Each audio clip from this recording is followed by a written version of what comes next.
नमस्कार दोस्तों। और आप जानते हैं हम अपने चैनल के माध्यम से आरओ की तैयारी करा रहे हैं और हमारा उद्देश्य है आपको कम समय में बेहतर कंटेंट उपलब्ध कराना। और इसी कड़ी में आगे जुड़ते हुए आज का जो हमारा वीडियो हो जाएगा ये हो जाएगा मध्यकालीन भारतीय इतिहास से।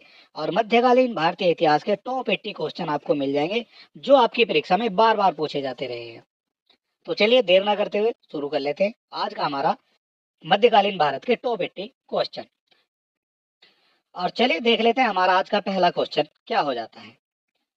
निम्नलिखित में से कौन राजा मोहम्मद गोरी द्वारा चंदावर के युद्ध में पराजित किया गया था? कौन राजा हो जाता है जो मोहम्मद गोरी के द्वारा चंदावर के युद्ध में पराजित किया गया था, ये आपको बताना है।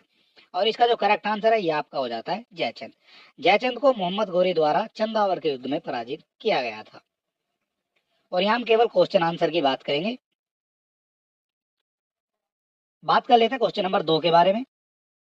निम्नलिखित सुल्तानों में से किसने गढ़ मुक्तेश्वर की मस्जिद की दीवारों पर अपने शिलालेख में स्वयं को खलीफा का सहायक बताया था? यह आपको बताना है।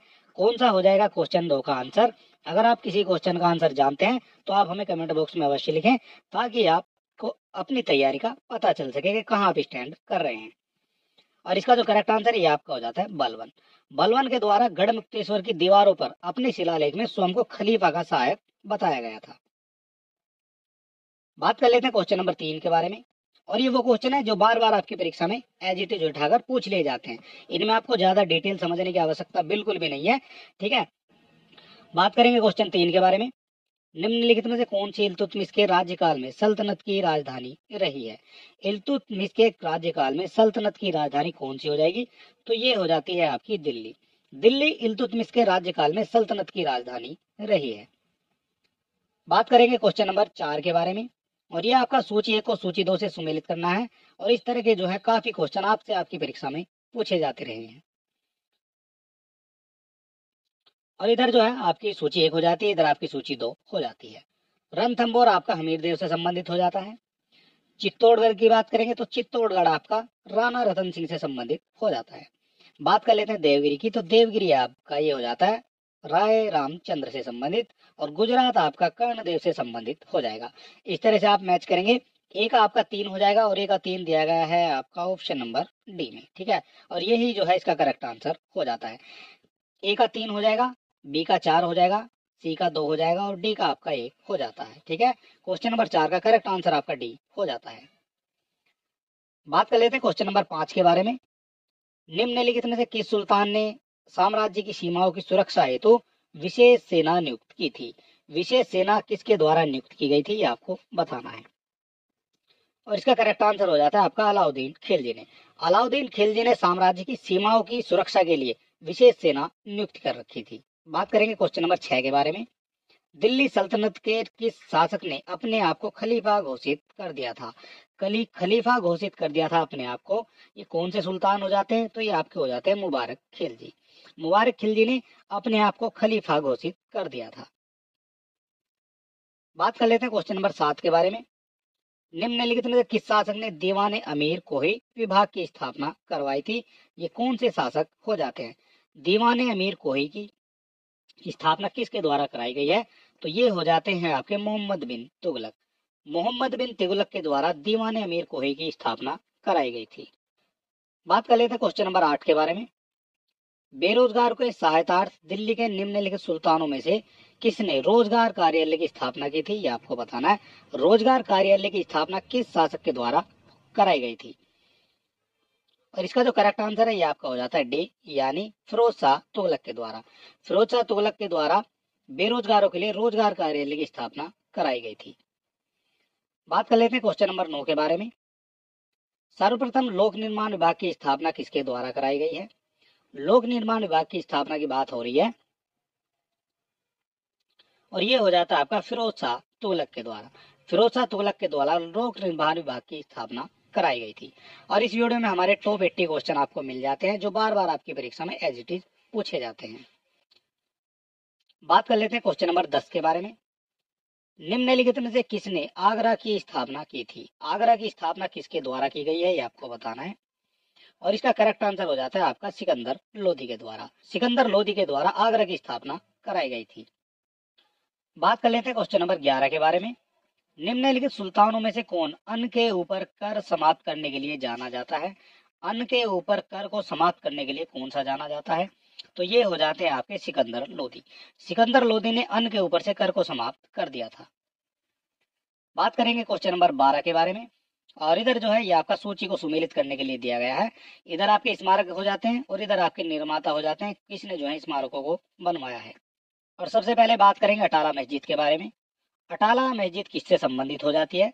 तो ये संबंधित हो जाती है आपकी इब्राहिम शाह सरकी के द्वारा। ठीक है, इसके जो है निर्माता हो जाते हैं अटाला मस्जिद के इब्राहिम शाह सरकी। इसके बाद बात करेंगे छोटा सोना मस्जिद की। तो ये आपकी वली मोहम्मद से संबंधित हो जाती है। कदम रसूल की बात करेंगे, ये आपकी नुसरत शाह से संबंधित हो जाती है। और लास्ट हो जाती है आपकी अदीना मस्जिद, तो ये आपकी सिकंदर शाह से संबंधित हो जाती है। और इस तरह से आपका ए का 2 हो जाएगा। ए का 2 दिया गया है आपका 2 ऑप्शन में, बी का आपका हो जाता है 4 और बी का 4 दिया गया है आपका ऑप्शन नंबर बी में। ठीक है, क्वेश्चन नंबर 12 का करेक्ट आंसर आपका बी हो जाता है। बात कर लेते हैं क्वेश्चन नंबर 13 के बारे में। कृष्णदेव राय के दरबार में अष्टदिग्गज कौन थे? अष्टदिग्गज कौन थे कृष्णदेव राय के दरबार में, ये आपको बताना है।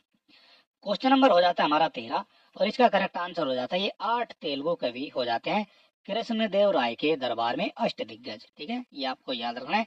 ये क्वेश्चन एज इट इज आपकी परीक्षा में देखने को मिल सकते हैं। बात कर लेते हैं 14 के बारे में। प्रसिद्ध विजयनगर शासक कृष्णदेव राय के अधीन किस साहित्य का स्वर्णयुग था? किस साहित्य का स्वर्णयुग था, ये आपको बताना है। और इसका भी करेक्ट आंसर आपका हो जाता है तेलुगु। बात कर लेते हैं क्वेश्चन नंबर 15 के बारे में। अब्दुल रज्जाक विजयनगर आया था। अब्दुल रज्जाक विजयनगर कब आया था, ये आपको बताना है। अब्दुल रज्जाक विजयनगर जब आया था तो देवराय सेकंड के राज्यकाल में आया था। और ये कब की बात हो जाती है? तो ये आपकी हो जाती है 1413 की बात। ठीक है, सन 1413 में अब्दुल रज्जाक आया था देवराय सेकंड के राज्यकाल में। बात कर लेते हैं क्वेश्चन नंबर 16 के बारे में। निम्नलिखित में से किसने कुतुब मीनार के निर्माण में योगदान नहीं दिया है, ये आपको बताना है। किसने निर्माण में योगदान नहीं दिया है? कुतुबुद्दीन ऐबक, इन्होंने इसकी शुरुआत कर दी थी बनाने के लिए। इल्तुतमिश ने भी इन्होंने इसमें काम कराया है।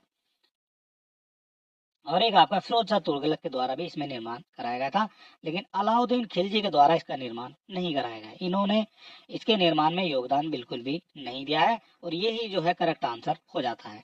आपसे पूछा गया कुतुब मीनार के निर्माण में योगदान किसने नहीं दिया है, तो अलाउद्दीन खिलजी ने इसके निर्माण में योगदान नहीं दिया है। बात कर लेते हैं क्वेश्चन नंबर 17 के बारे में।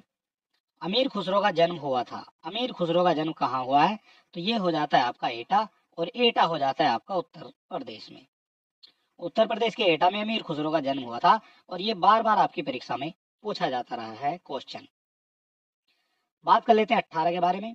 निम्नलिखित में से किस प्रथा की शुरुआत राजपूतों के समय में हुई थी, ये आपको बताना है। राजपूतों के समय में किस प्रथा की शुरुआत हुई थी? तो ये हो जाती है आपकी जौहर प्रथा की। और जौहर प्रथा की जो शुरुआत है ये आपकी राजपूतों के काल में हो जाती है। और जौहर प्रथा क्या होती है? जिस स्त्री का पति युद्ध में मारा जाता है, ठीक है, वो खुद को भी जो है आग के हवाले कर देती है। ठीक है, ये सीधी सी बात हमने आपको बता दिया। वो खुद को जो है यानी ये कह सकते हैं एक तरह से वो सती प्रथा का ही रूप था, उसको जो है जौहर कह दिया गया है। ठीक है, बात कर लेते हैं क्वेश्चन नंबर 19 के बारे में। सूची 1 को सूची 2 से सुमेलित करना है। इधर आपके युद्ध दिए गए हैं, इधर आपके वर्ष दिए गए हैं, कौन से वर्ष में कौन सा सुमेलित हो जाता है ये आपको बताना है। चंदवाड़ के युद्ध की बात करेंगे, ये आपका 1194 से संबंधित हो जाता है। तैमूर के आक्रमण की बात करेंगे, ये आपका हो जाता है 1398 में। तालीकोटा का युद्ध कब हो जाता है? तो तालीकोटा का युद्ध आपका 1565 में हो जाता है। और घाघरा का युद्ध आपका 1529 में हो जाता है। इस तरह से आपका ए का 2 हो जाएगा, ए का 2 आपका 2 ही ऑप्शन में दिया गया है। बी का आपका 1 हो जाएगा और बी का 1 दिया गया है आपका ऑप्शन नंबर डी में। 19 का डी आपका करेक्ट हो जाता है। बात कर लेते हैं क्वेश्चन नंबर 20 के बारे में। निम्नलिखित में से कौन सा युग सही सुमेलित नहीं है, ये आपको बताना है। इधर आपके यात्री दिए गए हैं, इधर आपके देश दिए गए हैं, कौन से यात्री किस देश से आए हैं या किससे संबंधित हो जाते हैं ये आपको बताना है। सुमेलित नहीं है वो आपसे पूछा गया है। इब्नु बतूता ये आपके मोरक्को के हो जाते हैं, ये सब जानते हैं। मार्को पोलो इटली के हो जाते हैं, इसके बारे में भी सब जानते हैं। और नूनी जो है आपके पुर्तगाल के हो जाते हैं, ये आपके लिए नया हो सकता है। अब्दुल रज्जाक की बात करते हैं, ये आपके तुर्की के नहीं है, ये आपका गलत हो जाता है। आपसे पूछा गया कौन सा सुमेलित नहीं है, तो सी आपका सुमेलित नहीं है। अब्दुल रज्जाक तुर्की के नहीं है, तो अब्दुल रज्जाक कहाँ के हो जाते हैं, तो अब्दुल रज्जाक ये आपके हो जाते हैं हेरात के। एक वर्ड आपको मिलेगा सुनने में हेरात, और हेरात कहाँ है, तो हेरात ये आपका हो जाता है वर्तमान जो आपका अफगानिस्तान हो जाता है। ठीक है, जो आपका अभी का अफगानिस्तान है वो आपका हो जाता है हेरात, और हेरात से ही जो है आया था अब्दुल रज्जाक। ठीक है, ये चीजें आपको याद रखनी है। और चलिए बात कर लेते हैं क्वेश्चन नंबर 21 के बारे में। निम्नलिखित घटनाओं पर विचार करना है और कालक्रम के अनुसार इनको व्यवस्थित आपको करना है। कौन सी जो है कब संबंधित हो जाती है, कौन सी घटना कब घटी है, ये आपको सबसे पहले बताना है। मोहम्मद बिन तुगलक के द्वारा राजधानी का स्थानांतरण ये कहाँ किया गया था, कब किया गया था, तो ये आपका किया गया था दिल्ली से देवगिरी स्थानांतरित की गई थी। कब, तो ये आपकी 1327 में हो जाती है। ठीक है, 1327 में दिल्ली से देवगिरी राजधानी परिवर्तन कर दी गई थी। अफगानपुर षड्यंत्र की बात करेंगे तो ये आपका 1325 से संबंधित हो जाता है। ठीक है, 1325 में हो जाता है आपका अफगानपुर षड्यंत्र। जलालुद्दीन की हत्या की बात करेंगे तो ये आपका 1296 में हो जाती है। 1296 में जलालुद्दीन खिलजी की हत्या कर दी जाती है अलाउद्दीन खिलजी के द्वारा। और तराइन के द्वितीय युद्ध की बात करेंगे तो यह आपका 1192 से संबंधित हो जाता है। ठीक है, इस तरह से आपको बताना है। सबसे पहले आपका 4 नंबर आ जाता है, 4 नंबर दिया गया है आपका ऑप्शन नंबर ए में। इसके बाद आपका 3 नंबर आ जाएगा, ये आपका आ जाएगा सबसे पहले, फिर 3 नंबर आ जाएगा, और तीसरे पर आपका जो है 2 आ जाएगा, और चौथे पर आपका जो है ए। ये जो सब है ये आपका ऑप्शन नंबर ए में दिया गया है। ठीक है, ये चीज आपको देख लेनी है। ये जो है आपका करेक्ट आंसर हो जाता है। बात कर लेते हैं क्वेश्चन नंबर 22 के बारे में। जौनपुर नगर निम्नांकित की स्मृति में स्थापित किया गया था। जौनपुर नगर की बात की गई है, ये किसकी स्मृति में स्थापित किया गया था, ये आपको बताना है। और इसका जो करेक्ट आंसर है ये आपका हो जाता है बी, यानी मोहम्मद बिन तुगलक की। मोहम्मद बिन तुगलक की स्मृति में स्थापित किया गया था जौनपुर को। बात कर लेते हैं क्वेश्चन नंबर 23 के बारे में। जौनपुर नगर की स्थापना किसने की थी, ये भी आपको बताना है। जौनपुर नगर की स्थापना ये आपकी फिरोज शाह तुगलक के द्वारा की गई थी। और अगर अभी तक आपने हमारे चैनल को सब्सक्राइब नहीं किया तो सब्सक्राइब कर सकते हैं, वीडियो को अपने दोस्तों में भी शेयर कर सकते हैं। और इस वीडियो की फ्री पीडीएफ पाने के लिए आप हमारे टेलीग्राम चैनल से जुड़ सकते हैं, और अब आप हमारे व्हाट्सएप चैनल से भी जुड़ सकते हैं। बात कर लेते हैं क्वेश्चन नंबर 24 के बारे में। निम्न में से किस शासक ने सर्वप्रथम जजिया कर को समाप्त किया था। जजिया कर की बात की गई है, सर्वप्रथम किसके द्वारा समाप्त किया गया था, तो सर्वप्रथम समाप्त किया गया था ये जैन उल आबिदीन के द्वारा। कब किया गया था, ये 1420 में समाप्त किया गया था। ठीक है, इतनी बात आपको याद रखनी है, 1420 में इसको समाप्त किया गया था जैन उल आबिदीन के द्वारा। ठीक है, उसके बाद ये फिर से लगाया और कई बार ये लगाया गया है, और कई बार इसको जो है समाप्त किया गया है। ठीक है, एक बार जो है अकबर के द्वारा भी इसको हटाया गया था। और क्वेश्चन नंबर 24 का करेक्ट आंसर आपका ये हो जाता है। बात कर लेते हैं क्वेश्चन नंबर 25 के बारे में। द्वार समुद्र किस राजवंश की राजधानी थी, ये आपको बताना है। द्वार समुद्र की बात की गई है, और इसका करेक्ट आंसर आपका हो जाता है होयसेल। और द्वार समुद्र जो है ये होयसेल वंश की राजधानी हो जाती है। बात कर लेते हैं क्वेश्चन नंबर 26 के बारे में।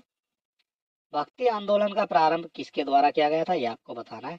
भक्ति आंदोलन के बारे में पूछा गया है, तो भक्ति आंदोलन का जो प्रारंभ है ये आपका अलवार संतों के द्वारा शुरू किया गया था। ठीक है, ये आपको याद रखना है। और चलिए बात कर लेते हैं क्वेश्चन नंबर 27 के बारे में। ये हो जाता है हमारा क्वेश्चन नंबर 27।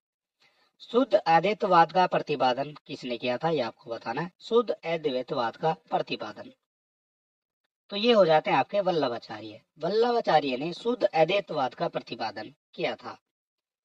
बात कर लेते हैं क्वेश्चन नंबर 28 के बारे में। कबीर एवं धर्मदास के मध्य संवादों के संकलन का शीर्षक क्या है, ये आपको बताना है। तो ये हो जाता है आपका अमरमूल।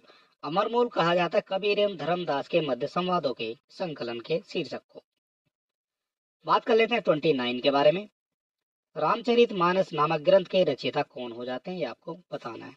रामचरित मानस के ग्रंथ के रचयिता तो ये आपके तुलसीदास हो जाते हैं। बात कर लेते हैं क्वेश्चन नंबर 30 के बारे में। निम्नलिखित सूफीवाद के सिलसिले में कौन संगीत के विरुद्ध था, ये आपको बताना है। संगीत के विरुद्ध कौन हो जाता है, तो ये हो जाते हैं जो आपके नक्शबंदी थे, ये आपके संगीत के विरुद्ध हो जाते हैं। बात कर लेते हैं क्वेश्चन नंबर 31 के बारे में। निम्नलिखित सूफियों में किसने कृष्ण को ओलिया के रूप में माना था? कृष्ण को ओलिया के रूप में माना था, ये कौन हो जाते हैं? ये हो जाते हैं आपके शाह मोहम्मद गौस। शाह मोहम्मद गौस के द्वारा कृष्ण को ओलिया के रूप में माना जाता है। बात कर लेते हैं क्वेश्चन नंबर 32 के बारे में। ख्वाजा मोइनुद्दीन चिश्ती किसके शिष्य थे? ये आपको बताना है। किसके शिष्य हो जाते हैं ख्वाजा मोइनुद्दीन चिश्ती? तो ये हो जाते हैं आपके ख्वाजा उस्मान हारूनी के। ठीक है, ख्वाजा उस्मान हारूनी के शिष्य हो जाते हैं ख्वाजा मोइनुद्दीन चिश्ती। बात कर लेते हैं क्वेश्चन नंबर 33 के बारे में। निम्नलिखित में से किस चिश्ती संत को चिरागे दिल्ली कहा जाता था? चिरागे दिल्ली कहा जाता है, किसको कहा जाता है? तो ये हो जाते हैं आपके नासुरुद्दीन। नासुरुद्दीन को चिरागे दिल्ली कहा जाता है। बात कर लेते हैं क्वेश्चन नंबर 34 के बारे में। मध्यकालीन भारत के मुगल शासक वस्तुतः कौन हो जाते हैं? ये आपको बताना है। मध्यकालीन भारत के मुगल शासक, तो ये हो जाते हैं आपके चंगताई तुर्क। चंगताई तुर्क आपके मध्यकालीन भारत के मुगल शासक वस्तुतः हो जाते हैं। बात कर लेते हैं क्वेश्चन नंबर 35 के बारे में। अफगानिस्तान पर आधिपत्य के समय बाबर को किसके भारत पर आक्रमण करने के लिए निमंत्रण दिया था? बाबर को किसने भारत पर आक्रमण करने के लिए निमंत्रण दिया था? तो ये हो जाते हैं आपके दौलत खान। दौलत खान ने अफगानिस्तान पर आधिपत्य के समय बाबर को भारत पर आक्रमण करने के लिए निमंत्रण दिया था। बात कर लेते हैं 36 के बारे में। राणा सांगा ने निम्नलिखित युद्धों में से किस में बाबर के विरुद्ध लड़ाई लड़ी थी? ये आपको बताना है। बाबर के विरुद्ध लड़ाई लड़ी थी, तो ये आपकी हो जाती है खानवा के युद्ध में। ठीक है, राणा सांगा के द्वारा बाबर के विरुद्ध लड़ाई लड़ी गई थी खानवा के युद्ध में। बात कर लेते हैं 37 के बारे में। निम्नलिखित में से किस शासक ने शाहरुख नामक चांदी का सिक्का चलाया था? चांदी का सिक्का किसके द्वारा चलाया गया था? ये आपको बताना है। और इसका करेक्ट आंसर हो जाता है आपका बाबर। बाबर के द्वारा चांदी का सिक्का चलाया गया था शाहरुख नाम का। बात कर लेते हैं क्वेश्चन नंबर 38 के बारे में। शेरशाह सूरी के संदर्भ में निम्नलिखित में से कौन सा कथन सही हो जाता है? ये आपको बताना है। शेरशाह सूरी की बात की गई है। बात कर लेते हैं कौन सा कथन सही हो जाता है। वह एक शानदार प्रशासनिक व्यवस्था के निर्माता थे, तो ये तो आपका करेक्ट हो जाता है। वह शानदार प्रशासनिक व्यवस्था के निर्माता हो जाते हैं। हालांकि एक शासक के रूप में उनके गुण युद्ध के मैदान पर उनके जीत से अधिक उल्लेखनीय नहीं थे, तो ये आपका हो जाता है गलत। ठीक है, और दो ऑप्शन दिए गए हैं, पहला आपका करेक्ट हो जाता है, तो पहला तो आपका करेक्ट है। और ऑप्शन में दिया गया है केवल एक आपका करेक्ट हो जाता है, दूसरा आपका गलत हो जाता है। बात कर लेते हैं 39 के बारे में। शेरशाह सूरी का अंतिम अभियान निम्नलिखित में से किस राज्य के विरुद्ध था? ये आपको बताना है। शेरशाह सूरी का अंतिम अभियान, तो ये हो जाता है आपका कालिंजर के खिलाफ। ठीक है, कालिंजर के विरुद्ध हो जाता है शेरशाह सूरी का अंतिम अभियान। बात कर लेते हैं क्वेश्चन नंबर 40 के बारे में। शेरशाह के अंतर्गत तांबे के दाम और चांदी के रुपए की विनिमय दर क्या थी? तो ये हो जाती है आपकी 64:1। ठीक है, 64:1 हो जाती है तांबे के दाम और चांदी के रुपए की विनिमय दर। बात कर लेते हैं क्वेश्चन नंबर 41 के बारे में। दिल्ली के पुराने किले के भीतर बनी मस्जिद किला-ए कोहना का निर्माण किसके द्वारा कराया गया था? ये आपको बताना है। बात की गई है दिल्ली के पुराने किले के भीतर बनी मस्जिद किला-ए कोहना की, और इसका निर्माण किसके द्वारा कराया गया था? तो ये हो जाते हैं आपके शेरशाह सूरी। शेरशाह सूरी के द्वारा इसका निर्माण कराया गया था। बात कर लेते हैं क्वेश्चन नंबर 42 के बारे में। निम्नलिखित घटनाओं पर आपको विचार करना है। कौन कौन सी घटना कब कब हुई है, ये आपको बताना है, और नीचे दे कोड से सही उत्तर का भी आपको चयन करना है। और यहाँ हम बात करेंगे दोराहा के युद्ध के बारे में। तो दोराहा का युद्ध कब हो जाता है? तो ये आपका हो जाता है 1532 ईस्वी में। ठीक है, कब हो जाता है? ये 1532 ईस्वी में हो जाता है दोराहा का युद्ध। कन्नौज के युद्ध की बात करेंगे, कन्नौज का युद्ध कब हो जाता है? कन्नौज का युद्ध ये आपका 1540 ईस्वी में हो जाता है। ठीक है, 1540 में हो जाता है कन्नौज। सामोगढ़ की बात करेंगे तो सामोगढ़ का युद्ध ये आपका हो जाता है 1658 ईस्वी में। इसके बाद चौसा की बात करेंगे, चौसा का युद्ध कब हो जाता है? तो चौसा का युद्ध ये आपका 1539 में हो जाता है। ठीक है, और इस हिसाब से हम मैच करेंगे कौन सा जो है घटनाक्रम के हिसाब से सही हो जाता है। सबसे पहले 1532 में हो जाता है आपका दोराहा का युद्ध, तो एक जो है ये सबसे पहले आ जाता है। और एक सबसे पहले दिया गया है केवल 2 ऑप्शन में। इसके बाद आपका 1539 आ जाता है, यानी 64 का युद्ध हो जाता है, और ये हो जाता है आपका 2 नंबर पे 4 आ जाता है आपका 2 नंबर पे।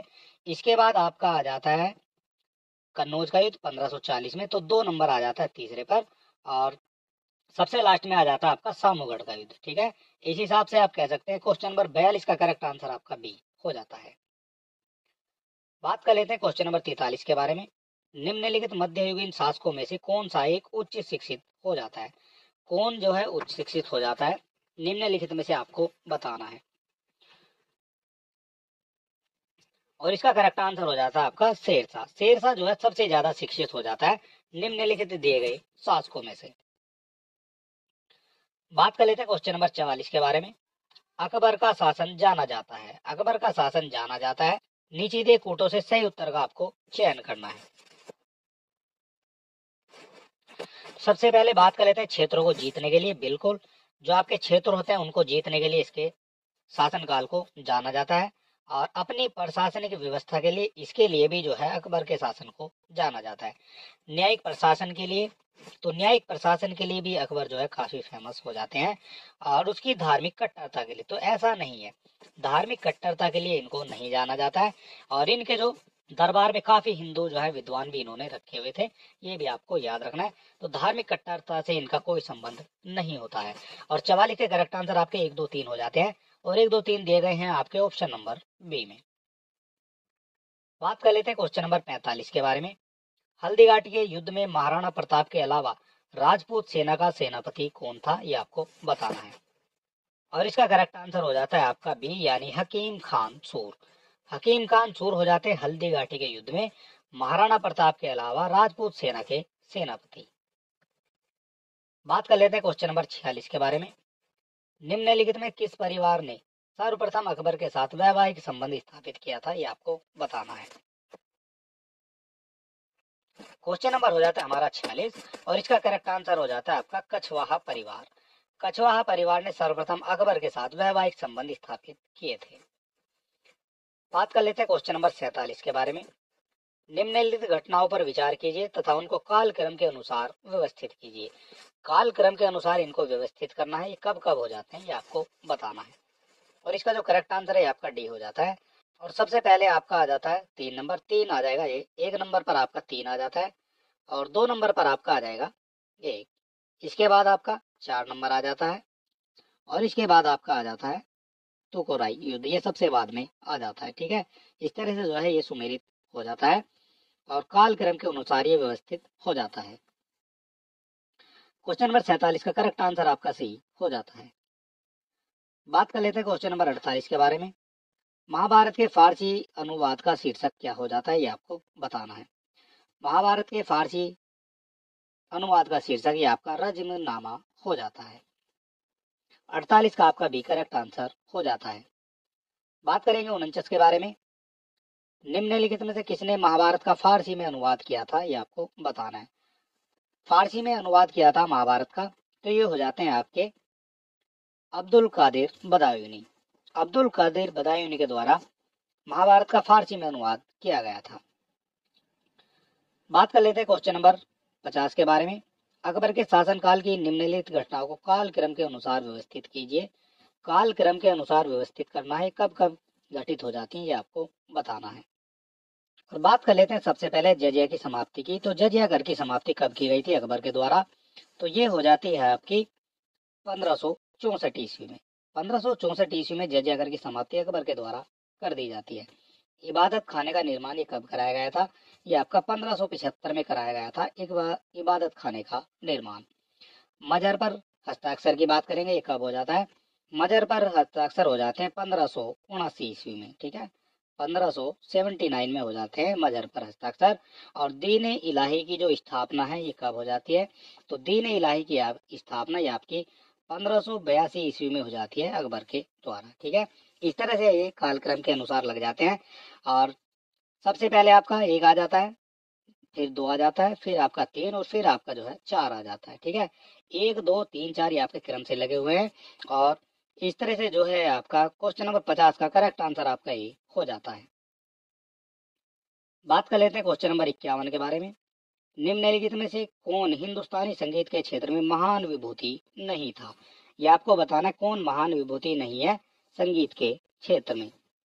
तो ये हो जाते हैं आपके माल गुर्जरी। माल गुर्जरी हिंदुस्तानी संगीत के क्षेत्र में महान विभूति नहीं थे, बाकी सब हो जाते हैं महान विभूति। बात कर लेते हैं क्वेश्चन नंबर 52 के बारे में।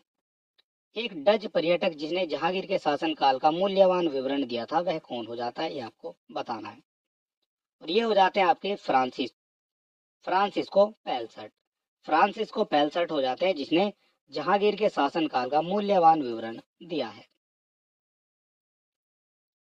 बात कर लेते हैं क्वेश्चन नंबर 53 के बारे में। निम्नलिखित में से किसका मकबरा भारत से बाहर हो जाता है, ये आपको बताना है। तो भारत से बाहर हो जाता है आपका जहांगीर का मकबरा। ठीक है, जहांगीर का मकबरा कहाँ है ये आपको बताना है। तो जहांगीर का मकबरा ये आपका लाहौर में हो जाता है। ठीक है, और बाकी सब जो है ये आपके भारत के अंदर ही हो जाते हैं। बात कर लेते हैं क्वेश्चन नंबर 54 के बारे में। समुद्रगुप्त के प्रयाग प्रशस्ति वाले स्तंभ पर निम्नलिखित में किसका लेख मिलता है, किसका लेख मिलता है ये आपको बताना है। और इसका करेक्ट आंसर हो जाता है आपका जहांगीर। जहांगीर का लेख मिलता है समुद्रगुप्त के प्रयाग प्रशस्ति वाले स्तंभ पर। बात कर लेते हैं 55 के बारे में। किस मुगल बादशाह ने बलबन द्वारा प्रारंभ किया गया दरबारी रिवाज सिजदा समाप्त कर दिया गया था। सिजदा किसके द्वारा समाप्त किया गया है, तो सिजदा को शाहजहां के द्वारा समाप्त किया गया था। बात कर लेते हैं 56 के बारे में। निम्नलिखित में कौन जिंदा पीर के नाम से जाना जाता है। जिंदा पीर कौन हो जाता है, तो जिंदा पीर हो जाते हैं आपके औरंगजेब। औरंगजेब को जिंदा पीर के नाम से जाना जाता है। और ये वो क्वेश्चन है जो बार बार आपकी परीक्षा एज इट इज उठाकर पूछ लिए जाते हैं। बात कर लेते हैं क्वेश्चन नंबर 57 के बारे में। किस मुगल सेनापति के साथ शिवाजी ने 1665 ईस्वी में पुरंदर की संधि पर हस्ताक्षर किए थे। पुरंदर की संधि पर हस्ताक्षर किए थे वो कौन से शासक हो जाते हैं, तो ये हो जाते हैं आपके जयसिंह। जयसिंह के साथ शिवाजी ने 1665 ईस्वी में पुरंदर की संधि पर हस्ताक्षर किए थे। बात कर लेते हैं 58 के बारे में। दिल्ली के लाल किले में मोती मस्जिद का निर्माण किया गया था, किसके द्वारा कराया गया है ये आपको बताना है। और इसका करेक्ट आंसर हो जाता है आपका औरंगजेब के द्वारा। औरंगजेब के द्वारा दिल्ली के लाल किले में मोती मस्जिद का निर्माण कराया गया है। बात कर लेते हैं 59 के बारे में। इनमें से किसे शाहजहां ने शाह बुलंद इकबाल की पदवी दी थी।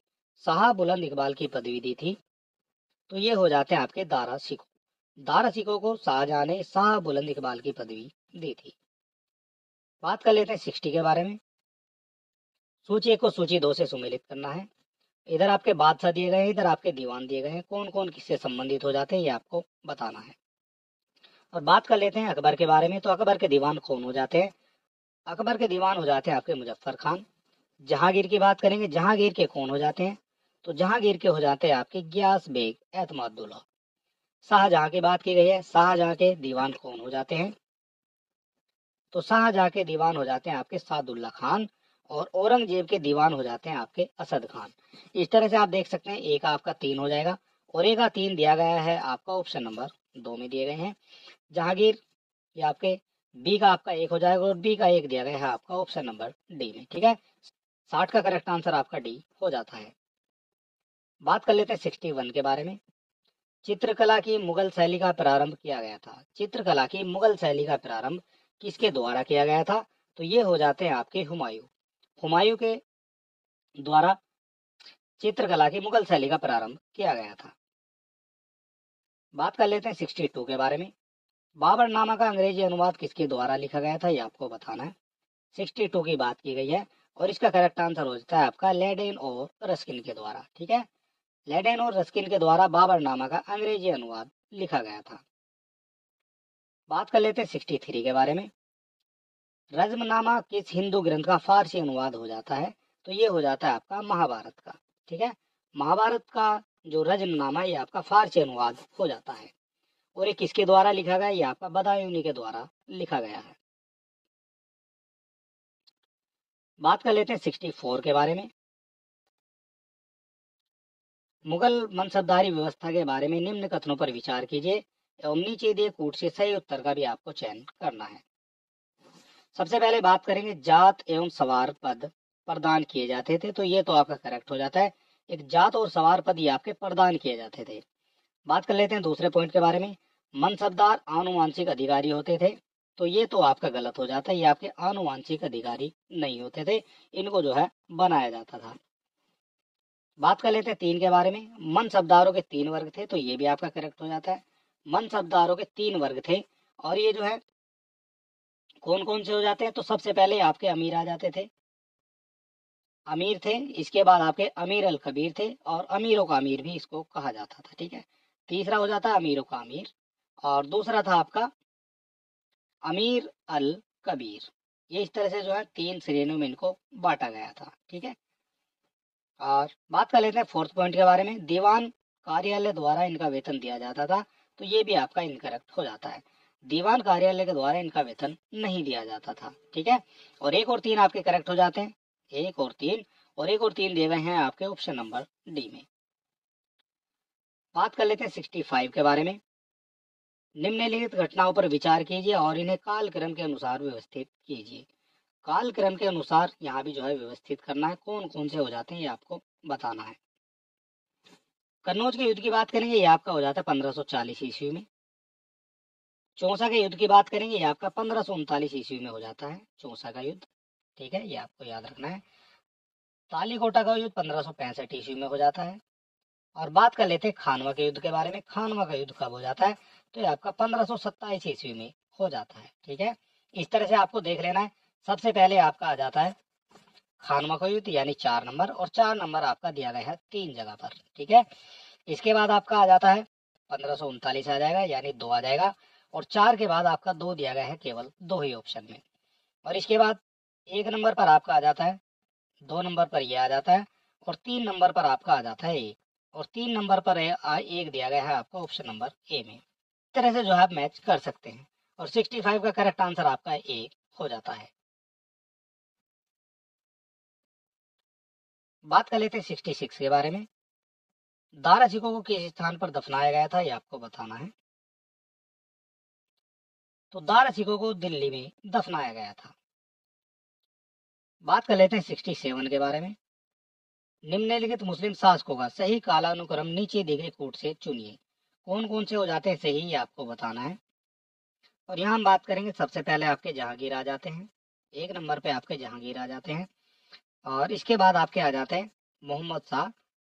मोहम्मद शाह के बाद आपके आ जाते हैं अहमद शाह अब्दाली, और इसके बाद आपके बहादुर शाह जफर आ जाते हैं सबसे बाद में। ठीक है, ये आपको याद रखना है, सबसे बाद में आपके बहादुर शाह जफर आ जाते हैं। और इस तरह से आपका करेक्ट आंसर हो जाता है 3 आपका सबसे पहले आ जाता है, और 3 आपका दिया गया है ऑप्शन नंबर सी में। 67 का करेक्ट आंसर आपका सी हो जाता है। बात कर लेते हैं 68 के बारे में। निम्नलिखित युद्धों पर विचार कीजिए तथा उन्हें उनके कालक्रम के अनुसार व्यवस्थित कीजिए। कालक्रम के अनुसार यहाँ व्यवस्थित करना है, कौन कौन से हो जाते हैं। कन्नौज का युद्ध ये आपका 1540 ईस्वी में हो जाता है। चंदेरी की बात करेंगे, ये कब हो जाता है, तो चंदेरी का ये आपका 1528 ईस्वी में हो जाता है। तालीकोटा की बात करेंगे, तालीकोटा का युद्ध ये आपका 1565 ईस्वी में हो जाता है। और चौसा की बात करेंगे, ये आपका 1539 ईस्वी में हो जाता है। ठीक है, इस तरह से आपको मैच कर लेना है।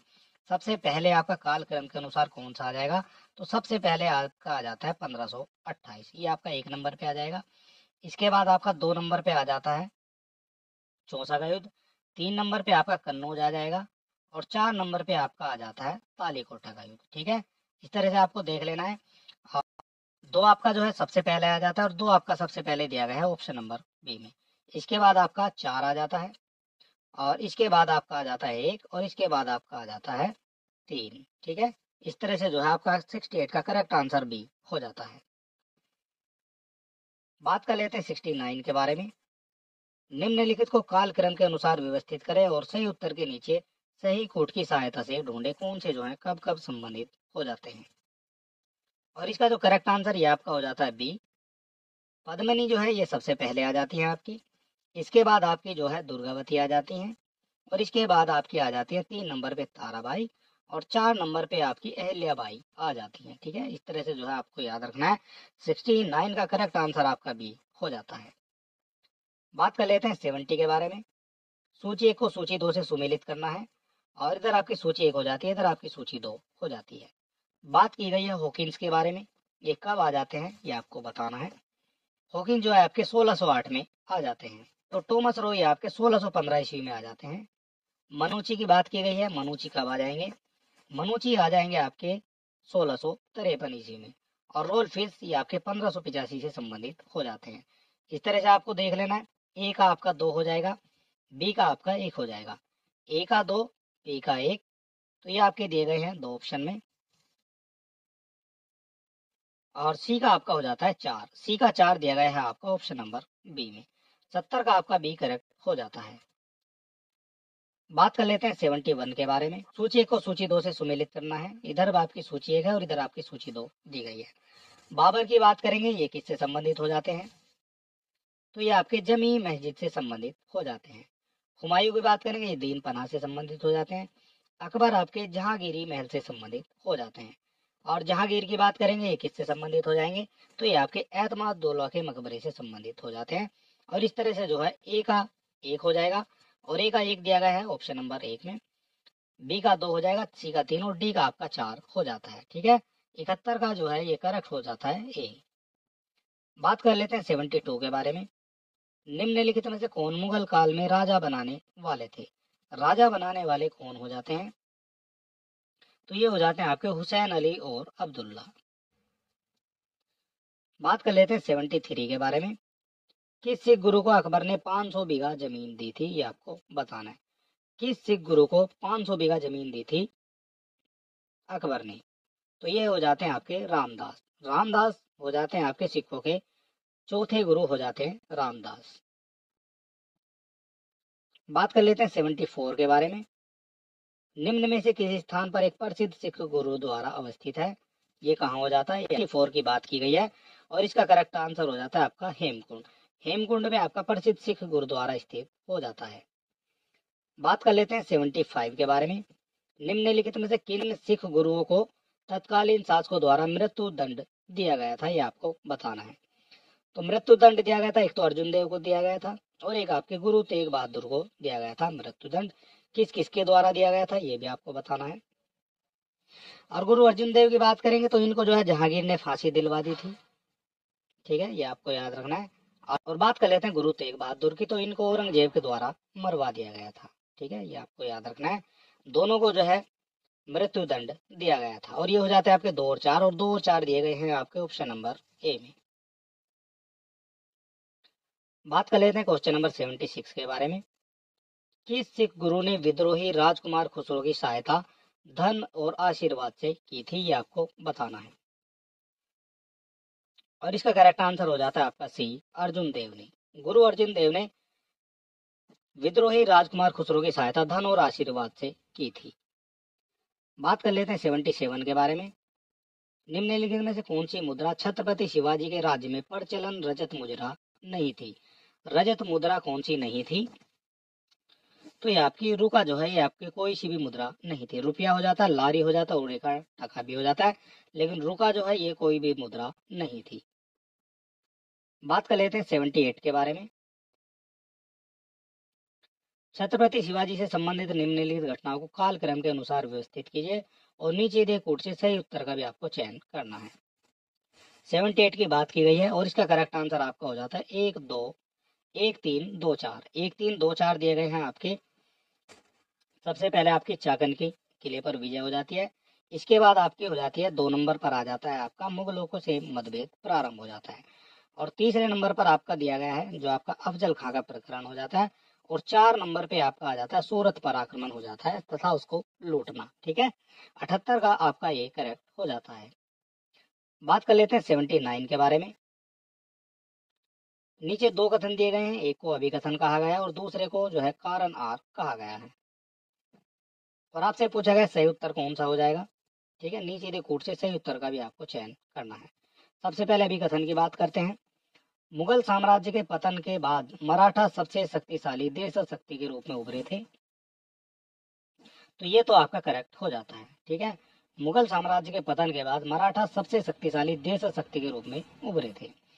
बात कर लेते हैं दूसरे पॉइंट के बारे में, कारण के बारे में। मराठा पहले शासक थे जिनके पास एकीकृत भारतीय राष्ट्र की संकल्पना थी। तो भारतीय राष्ट्र की संकल्पना जो है उस समय नहीं थी। ये आपका हो जाता है गलत। ठीक है, ए आपका सही हो जाता है और आर आपका गलत हो जाता है। और ये दिए गए हैं आपके ऑप्शन नंबर सी में, ए सही परंतु आर आपका गलत हो जाता है। बात कर लेते हैं क्वेश्चन नंबर 80 के बारे में। पानीपत का तीसरा युद्ध लड़ा गया था, किस वर्ष लड़ा गया था? तो पानीपत का जो प्रथम युद्ध है ये आपका 1526 में लड़ा गया था। दूसरे की बात करेंगे ये आपका 1556 में हो जाता है। और तीसरा जो है ये आपका 1761 में हो जाता है। ठीक है, इस तरह से जो है 26, 56 और 61 ये आपको याद रखने हैं। और ये हो जाता है आपका तीसरा युद्ध, तो 1761 में हो जाता है तीसरा युद्ध। और ये हमारा आज का लास्ट क्वेश्चन हो जाता है 81। औरंगजेब की मृत्यु के समय मराठा नेतृत्व किसके हाथों में था, ये आपको बताना है। मराठा नेतृत्व की बात की गई है, ये किसके हाथों में था? तो ये हो जाता है ताराबाई के हाथों में। ठीक है, औरंगजेब की मृत्यु के समय मराठा नेतृत्व ताराबाई के हाथों में हो जाता है।